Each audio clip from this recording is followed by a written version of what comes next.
মানুষকে যত দূর থেকে জানবেন ততই ভালো।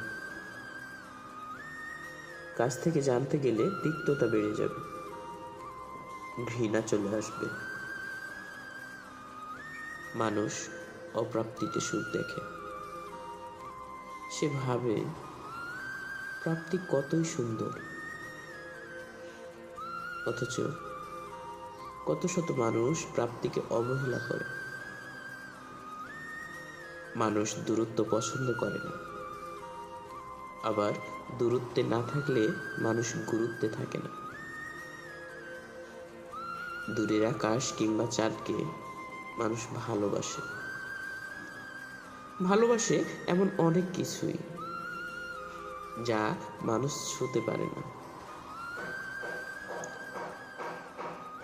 মানুষের এই ভালোবাসা কেবল ছুঁয়ে দেখার ইচ্ছে,